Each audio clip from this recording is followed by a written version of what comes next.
just a phase.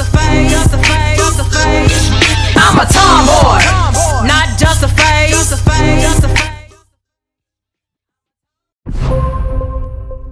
What's up, what's up, what's up? It's your girl Citi once again coming to y'all with a not just a phase, real talk. All right, so this week's topic is going to be on toxic relationships. Yeah, toxic relationships. So, what is a toxic relationship? Is it just a relationship with a mate? Or could it be a relationship with a parent? Could it be a relationship with a coworker? Could a toxic relationship even be a relationship with a friend, with a business partner? There's multiple things that you can describe as a toxic relationship. And one thing we've got to recognize is, I'm not going to tell you what you should do, but I'm giving some pointers on how you can recognize if you're in a toxic relationship, friendship, workship, whatever kind of ship you want to call it. If it's toxic, recognize it. Okay. Now, look, if you're in a relationship and that person is able to bring out the inner anger in you, the darkest, deepest, angriest, most horrible side in you, then you're in a toxic relationship. If that person pulls you out of character, makes your stomach hurt, makes you cry, makes you angry, and could possibly make you lose your freedom, you're in a toxic relationship. If you are in a work toxic relationship and it's somebody that makes you constantly want to curse them out, you want to fight them, or it's a situation where you may lose your job because you can't stomach dealing with that person because they're picking with you, or it's just some whatever drama it may be, then it's a toxic work relationship, and it's something that you may need to consider parting ways with, because nobody, and I mean not now nobody, is worth your freedom or you taking your life. All right, the next type of toxic relationship could be a friendship. We've all had friends that we may have grown up with. We had friends that we met through school, through organizations. But here's something to tell you. When you have a person, again, that still brings you out of character, that may be insulting you, may try to belittle you, may try to make you feel like you're not good enough to be a part of what they're a part of unless you do XYZ because I said so, because I'm the XYZ, then that's a toxic work, not toxic work relationship. We just talked about that, but a toxic relationship with somebody that you're in an organization with, or even a friendship. Now, the friendship part goes to where that person might try to bribe you from things that y'all might have had in the past. They know things about you. You might have trusted that person and told them some of your dark secrets, and now that person feels like they have some type of authority or power over you, so they want to threaten you and say that if you don't do blah blah blah, then I'm gonna tell blah blah blah. Baby, tell. I don't care. I'm gonna tell myself. How about that? So the point is, don't do anything or tell anybody anything that you don't want to come out, because you really can't trust not now nobody. And I don't know why I'm saying not now nobody today. That's the word of the day. Not now none. Not now nobody. Okay. So that's what we're going to use for this particular session or this particular video. Okay. But look, people are not worth our freedom. People are not worth our life. People are not worthy of even renting space in our head, because baby, you don't pay rent in here. So why would I allow you to take up space in my head when you're not paying rent here? Okay. Sometimes we don't understand that with people when we're younger and we're going through things. I know when I was younger and less mature, I went through some of those things with people, and I realized through growing and through going through particular courses and maturing that those things didn't happen to me. They happened for me, so that way I could deliver a message to somebody else and help somebody else to come out of that rut, because we have too much greatness inside of us to allow one or two little people, and I do say little, two little people, because they either have a small mind or they have very low self-esteem, because they're bullying you. People that do those types of things, they feel low about themselves. They're probably lonely, miserable. They probably want to be you, all those things. So in order to make you feel about it, to make themselves feel better, they have to try to make somebody else feel bad. Okay. Those things are, or okay, here goes another one. When it comes down to relationship, I'm going off the dome. I tried doing all the little note taking and stuff like that, and that's just not my personality. Whatever happened to me back in the day didn't happen to me, it happened for me, and it's all inside of my head. I don't have to write it down because when I know the topic, I can go ahead and just tell you about it. So we're gonna go ahead and chat trap with Citi. Okay, I'm gonna learn y'all some things. Look, people in a relationship, when it comes down to a toxic relationship, it might be somebody that really knows that you have greatness inside of you. They talk a good talk. They in the beginning try to walk a good walk, but then they start to see that you almost have a light around you. They see that you have a vibrant smile. You have an excellent personality, if that's you. And they start to get jealous because people are drawn to you. Now they want to be the center of attention, or they want to make sure that they embarrass you when you are getting the attention that you deserve. And you didn't even ask for that attention, but it just comes natural. That's considered toxic. Now, I'm not saying that people can't change, because in order to change things, you have to be aware of things. Now, if someone makes you aware of something that you might be doing toxic, I know I've done toxic things before that I didn't mean to do, but once I learned and grew, I'm like, okay, that part of my character needs to change and be adjusted because it's not right. Or I don't know, I don't like how it made someone feel. You have to be open with those things and honest, so that way people can learn to trust you, they can forgive you, and then you can move forward with your life, and you can probably have a better life with them. Okay, I'm trying to help people. That's why I'm doing this show, because some things people just don't understand. Some people have not been talked to, or some people just refuse to hear whenever they're listening to motivational speakers or motivational videos. They refuse to hear what people are saying. You know how they say, do you hear the words? Do you understand the words that are coming out of my mouth?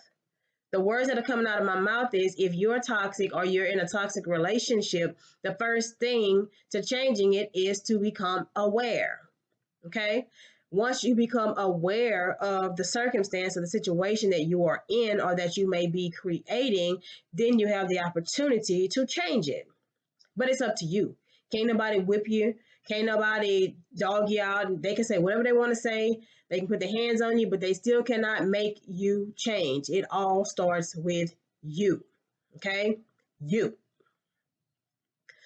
Look, it started with me. I had to change me, because if you want to break some things that's going on in your life, if you want to be able to move forward, if you want to be able to accomplish the things that you want to accomplish, you got to break attachment. Attachment from toxic relationships attachment in toxic relationships will hold you back. I'm a firm believer that when you are a part of something toxic, God will not deny your blessings, but He will delay them, because there's a lesson to be learned. And here's the thing: sometimes you may be connected with somebody and you're trying to build something. I'll just put it out there, because I'm not scared of nobody. I say what I say. I said what I said, and I'm gonna say what I'm saying. Being in an organization, and I realized that I can't get any further than where I'm at. The ceiling was the limit for me there. I believed that the sky was the limit, and I believed that I was capable of doing what I needed to do. I believe that I have the knowledge and I have the skill set to be able to push forward and get to what I need to get to. But it wasn't until I realized, after going through depression, after being heartbroken and hurt and upset and embarrassed and frustrated, that, hey, God is not going to allow you to get to the next level right now, because there's a lesson that has to be taught. Okay, there was a lesson that had to be taught with me to be able to recognize early along when you're in something that is toxic and you need to remove yourself quickly. Okay, sometimes we start to settle for things because we don't want to hurt somebody's feelings, or we think we can push through it. No, baby, if it ain't budging and that other person ain't doing it, ain't helping you in no kind of way to get to the next level, because they're still continuing to be toxic, even though you're trying to change some things up, open your eyes. Open your eyes and see that. And I didn't open my eyes. I refused to see in here because I just felt like I was just so great and so amazing that I could go ahead and I could make it happen. But it didn't. God wants the glory in everything that we do. And so what happened was I didn't get to that next level. I kept failing the test. I don't typically fail tests. I go and take some of the hardest tests and pass it on the first try because I believe and because I will study. But I couldn't get through it. I was in a toxic environment. And the thing is, sometimes when the people that you're connected to, if they put themselves in a godlike position, or they think that they're God in a sense, or you're God, or they pull you away from God, God has to deal with that person. So you might be thinking that I can't get to it because I'm a failure and I'm doing everything wrong, but it might be the person that you connect to that God is trying to get through to. And if he can't get through to you, he'll remove you. And that's what happened. I'm so thankful and I'm so grateful that I was removed. I didn't understand when I was in the process. I didn't understand when I was dealing with the pain and when I had people wiping the tears from my eyes. I didn't understand, but I can thank him now because I'm grateful and I'm thankful that I was removed from a situation and I was connected with the right people to be able to move to the next level. And once I recognized and did what I needed to do and cleanse my heart, you got to cleanse yourself too. Now, if you're in a toxic relationship, sometimes it might cause you to have some anger and animosity and even hate. And you got to clear that up too because it ain't right. When I got those things cleared up, it looked like things just started opening up for me. Now, it was slow because my faith was low. Now, you hear what I said? It was slow because my faith was low. When I started to just keep giving God the praise in the midst of everything, keep giving him praise in advance, and I started writing down my visions, and I started actually believing in them. There's a difference. When you write your visions down and you make it plain, you can write something down and don't believe it and not even execute on it. But when you write it down, you make it plain, you believe it, and you put the work ethic behind it, things will begin to open. That's a word all in itself. Okay? But look, toxic people, toxic relationships, toxic mindsets, toxic environments, it will do nothing for you but keep you in a box that you don't want to be in. That's not where I wanted to be. So I had to shake some things off of me. So I'm challenging you to go ahead and shake some things off of you. Shake the people off of you, shake the dust off your feet, and start moving forward. You will see greatness. You will be able to see the things that you're supposed to accomplish. You will start to see the things and the people that are assigned to you when you start removing people that don't belong in your life from you.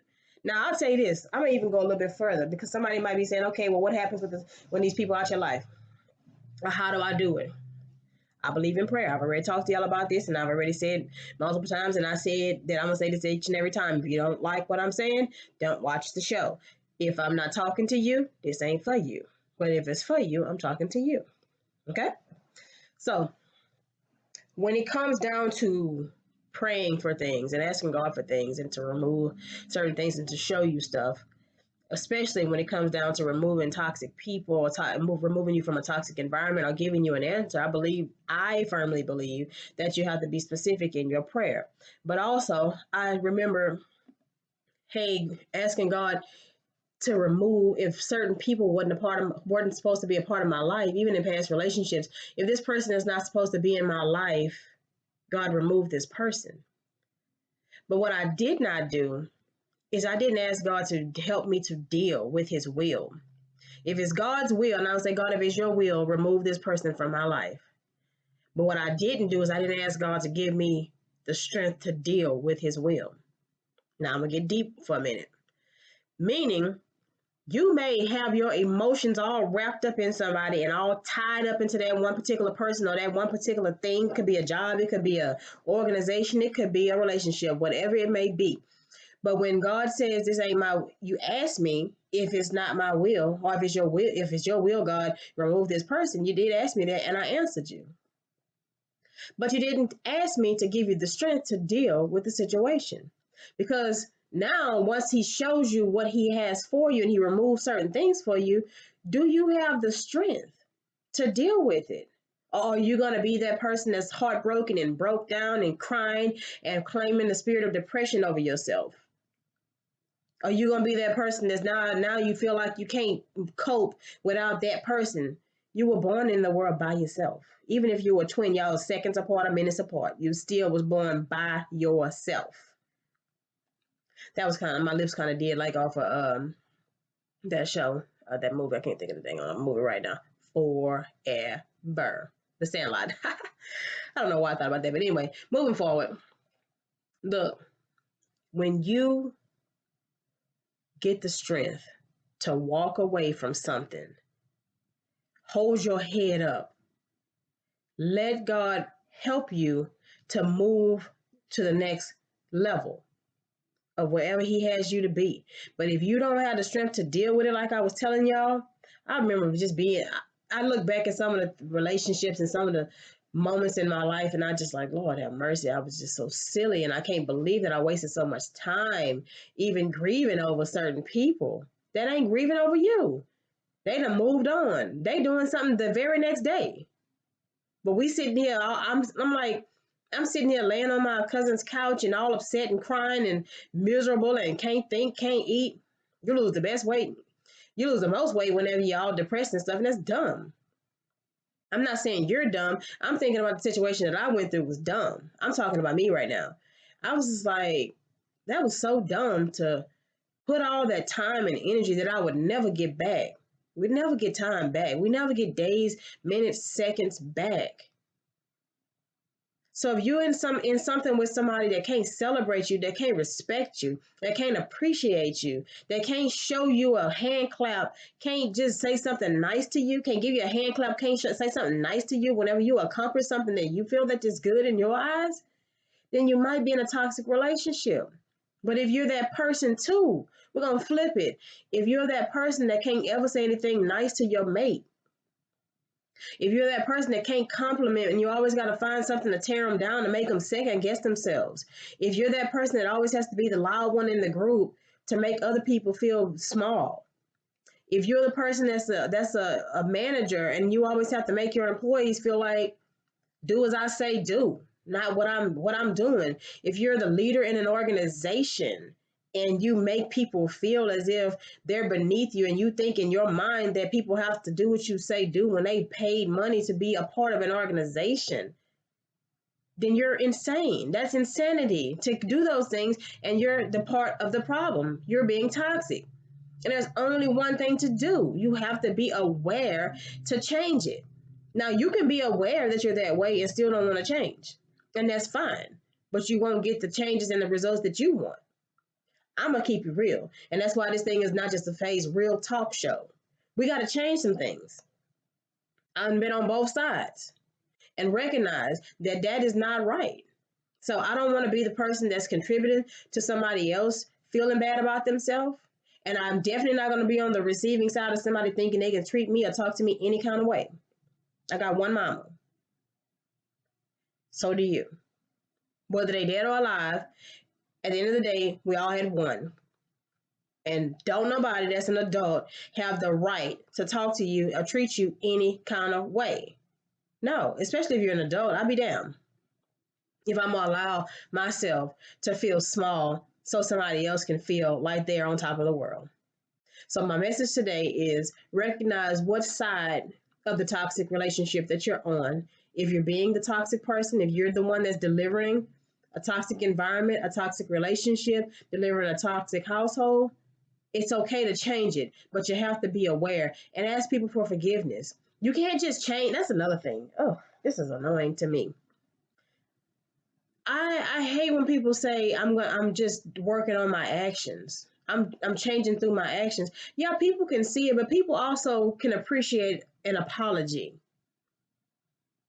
Don't just leave it to people to wonder what you're doing and that you're sorry. It's okay to be bold enough, especially if you care about someone and you love that person, apologize. Hey, I recognize that this is how I was treating you. I recognize this is what I was doing, and I don't feel that that's right, and I apologize. They don't have to accept your apology, but at least you've apologized. There are so many people that are so miserable living their life waiting for an apology. You might be that person that needs to deliver an apology to somebody, and that person might end up going to their grave because you're too stubborn to apologize to them. It doesn't make you a small person to apologize to people for making mistakes. and for doing something that you were unaware of, but now you are aware, and I want to correct things because I want to be able to open up and be able to receive the blessings that God has for me. God ain't gonna allow you just to hurt his children and keep prospering. It doesn't work like that. So this is not a preaching session or anything like that, but we have to recognize on both sides where we could be so we can all be a better people. I hope that this helps somebody. I know that personal growth and development will help get you to the next level, and it will help you to have a different mindset and to help you have an understanding of how to do things differently. Things don't happen to you, they happen for you. And recognize what your gift is, what your purpose is, so you can walk in it. And if you're in a toxic relationship, I hope that you get the help that you desire. If you're in a physically abusive relationship, please get the help that you deserve and recognize that you're better than that. You deserve more than that. If you're in a mentally toxic relationship, mentally abused, somebody's mentally abusing you, that's a toxic relationship. You deserve more. You deserve better. Look at yourself in the mirror and say, I am beautiful. I'm handsome. I'm fearfully and wonderfully made. I am what God says I am. I am a light. I am a true, beautiful being. I have greatness inside of me. Say those things to yourself. Believe in yourself. Don't allow anybody to tear you down. Because the only reason why they're trying to tear you down anyway is because they're afraid of what's inside of you. They see it. The enemy sees when you have greatness inside of you. He don't come after people that are bums. He ain't bothering those people. He ain't bothering the people that have no desire to be anything or do anything great. He's only bothering the people. The enemy only utilizes certain people to attack those that he sees going somewhere. So if you're being attacked, know that you have a blessing right on the other side of that. But it's up to you to take control of your mind. I choose to own my own happiness. I will no longer allow life situations or people to keep me in a box. I'm coming out that box. Baby, I'm busting, however you want to say it, busting out that box. And I'm going to walk in my purpose. Y'all know I'm going to have to say something silly every now and again. I can't get too churchy and too preachy in here every now and again because I'll get carried away and go on and on and on. But I hope this was an amazing message for somebody. And I just want to tell you, be great. At the end of the day, I need y'all to like the page, subscribe to the page. Most importantly, share the page. If you're not following me on Instagram, follow me at Tomboi3 Clothing. TOMBOI, the number 3 Clothing. Find me on Facebook. You can like the like page, Tomboy, not just a phase. I'm also on Twitter, barely use it, but at Tomboi3 Clothing as well. Visit the website. Support a Black business. Come on, help your sister out. www.tomboynjpclothing.com. If you can't afford anything right now, that's fine. Just it don't cost anything just to share. Spread the message, show some love, and be great at everything that you do. Once again, signing out as the Chief Unity Soldier, your girl Citi. Y'all have a great and amazing day. And yeah, you were born for greatness. I too have a dream that one day we might live in a nation where we're not judged by our sexual orientation, but by the content of our character.